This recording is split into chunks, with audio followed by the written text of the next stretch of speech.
O pessoal no teatro, eu já vou decorando o texto, já vou. Para. E a primeira coisa que tu tem que fazer é ler o texto, leitura branca, para entender o que tu vai dizer. O corpo é depois, o figurino é bem depois, estar na cena é muito mais depois ainda, né? Então, na curadoria é a mesma coisa.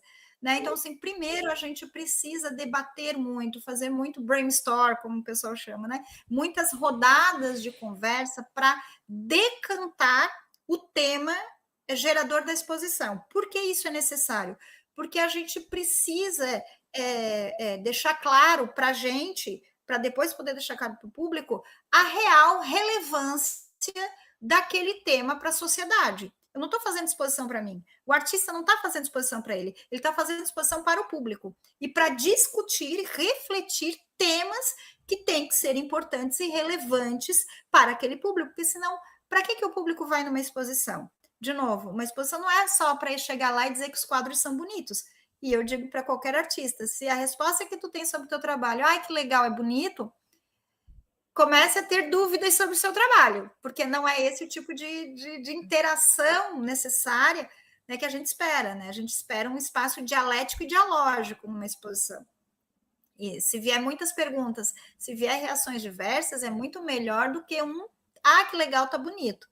Né? Então, a gente precisa, nessa primeira etapa, né, construir muito bem o conceito expositivo para que as outras etapas não se percam pelo caminho. E aí, depois vai para a pesquisa, então, uma pesquisa muito bem fundamentada, né, com um rigor metodológico, de uma pesquisa científica, que é isso que se faz, né, com muita leitura, e aí eu trabalho com matriz metodológica, né, que é o tema, o problema, os objetivos gerais, o objetivo específico, né, para conseguir chegar na pergunta que a exposição vai fazer para o público.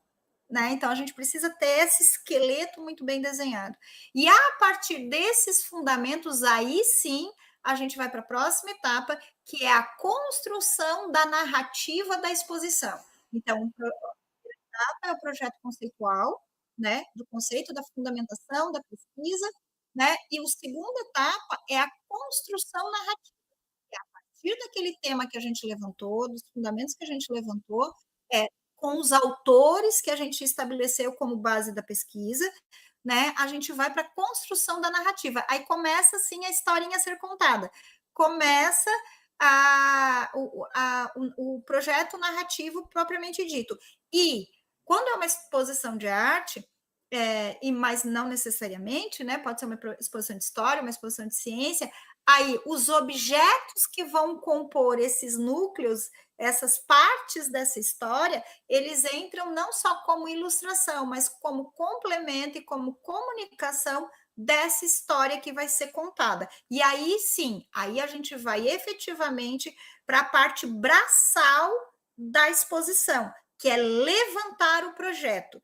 Aí é planta baixa, aí é SketchUp, aí é desenhar visualmente, materialmente essa exposição com a escolha do acervo que vai ser colocado, os paratextos, né, toda a parte de identidade visual da exposição, então é nessa parte, para chegar efetivamente na parte da montagem, e aí na parte da montagem a gente tem outros profissionais que entram junto disso, uma exposição não se monta sozinho, não se monta com dois, né? Então, assim, a gente tem todo um trabalho técnico de como montar uma exposição, né? Então, assim, a altura, então, um quadro, ele deve ficar no meio do quadro a pelo menos entre 1,50 e 1,60, o meio do quadro. Por quê? Porque a gente toma como referência a altura média, que é 1,60 m. Então, uma pessoa de 1,60 m, ela precisa olhar esse quadro na altura dos olhos dela e sempre, no mínimo, 3 passos para trás do quadro, né? Ele não pode chegar muito perto. Então, essa distância, ela precisa ser calculada. Por isso que a gente precisa, na hora de fazer a planta baixa e na hora de fazer o desenho de percurso da exposição, que quem define isso somos nós, o público, ele sempre acha, quando ele visita uma exposição, ele está tomando o circuito que ele escolhe. Não. A gente define o circuito que ele vai fazer, né? E claro que isso fica tão imperceptível que ele acha que é ele que está montando, que ele que está mandando no rolê. Mas não é. E aí a gente faz o cálculo de volumetria para saber quantas pessoas cabem naquele espaço, é pelo menos 1 metro a 1,20 m, né, por pessoa, né, de ocupação de espaço, porque a gente precisa dar o espaço de respiro entre o observador e a obra, porque senão não tem capacidade de leitura, e se tu não tem leitura, tu não tem reflexão, tu não tem interação, né? Então todo esse espaço ele precisa precisa ser visto antes no projeto, né? E aí, quando vai montar, a montagem ela leva em consideração essa parte técnica, que é a relação do público com o espaço e com o corpo da obra. Né? Então, obras que são tridimensionais, que são esculturas ou instalações, a gente precisa medir a volumetria para medir o espaço de segurança da obra e o espaço de movimentação do público. Tudo isso é medido e... Por isso, quando a gente vai no museu, a gente vê, às vezes, umas fitinhas coloridas no chão. Aquelas fitinhas coloridas, elas representam o espaço de segurança da obra, que o público só pode chegar até ali. Então, ele é o espaço de segurança para ninguém invadir, tocar na obra e quebrar, né, danificar, mas também é o espaço seguro do olhar do observador poder perceber e ler a obra. Se ele chega perto demais, ele perde a percepção do todo, e se ele se afasta demais, ele perde no restante do conjunto, né? Na parte da montagem da exposição, não só a altura, mas os espaçamentos entre as obras também, a gente precisa ter isso muito... E existe uma conta que se faz, né? Para poder definir isso, esse espaçamento, ele não é aleatório, é tudo calculado. Olha, é muita matemática para montar uma exposição, né? Por quê? Porque numa exposição, a gente precisa sempre considerar as áreas de respiro. Então, por exemplo, artistas que trabalham com obras que são extremamente expressivas, coloridas, que tenha muita informação. Essas obras, elas causam um ataque ao sistema sensorial das pessoas. Por exemplo, pessoas que têm TEA, pessoas que têm hipersensibilidade sensorial, mesmo que não tenham TEA, né? A exposição a esse tipo de obra pode causar um desalinhamento no sistema perceptivo dela. Então, a gente precisa deixar espaços de respiro para que o olho possa descansar e continuar percebendo essa exposição e fazendo a leitura da exposição, para ser confortável para o visitante, para ser confortável para o público. Né? Eu não sei se tu já teve essa experiência, mas às vezes a gente chega numa exposição, né? E que tá muito cheio. Nossa, tem quadro para tudo quanto é lado, tem obra para tudo quanto é lado, é uma obra aqui, outra obra ali, uma obra muito junta da outra, e chega uma hora que tu tais com uma sensação de cheio, de sobrecarga, de que não dá mais conta, sabe? Como se alguém chegasse no restaurante e comesse tanto que não cabe mais nada.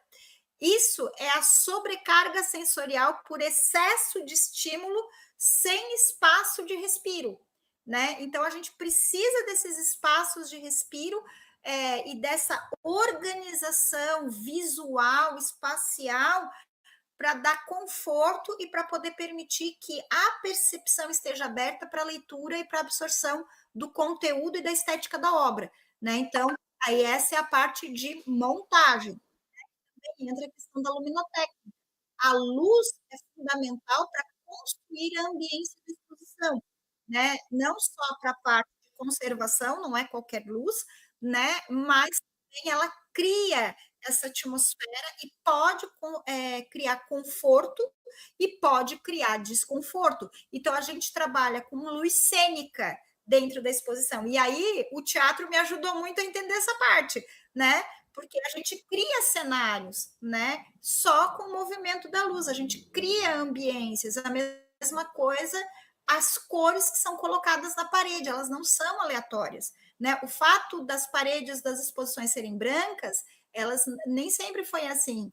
Esse é o chamado espaço expositivo do cubo branco. Tem até um livro específico, né, sobre o cubo branco,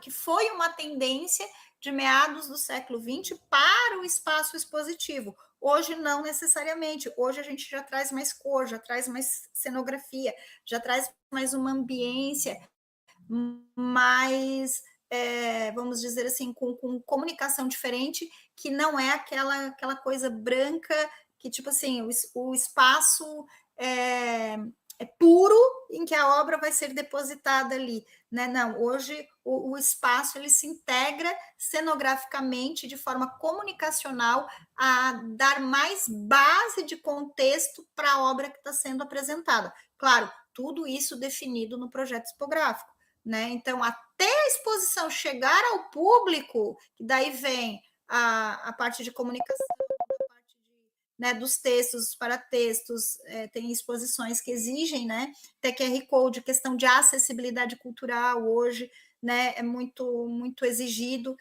sobretudo nos editais, então toda essa... E essa é uma metodologia, né? Tem um livrinho que eu estudei muito na faculdade e que eu acho que para quem quer estudar um pouco mais sobre exposição, expografia, o livro Exposição da Marília Cury Xavier, ou Xavier Cury, eu sempre troco os nomes, mas se tu procurar no Google, ele vem. Ela trabalha, é uma museóloga, curadora, assim, famosíssima de carreira, né? E o objeto de pesquisa dela é efetivamente a exposição, né? E a exposição como linguagem, né? A exposição como método, né? E a partir dela tem outros livros sobre exposição que vocês encontram no site do IBRAM, que é o Instituto Brasileiro de Museus, na parte de downloads de livros, tem lá os livros sobre exposição, né? O que é uma exposição, por exemplo, que são livros que explicam o método expositivo, de como montar uma exposição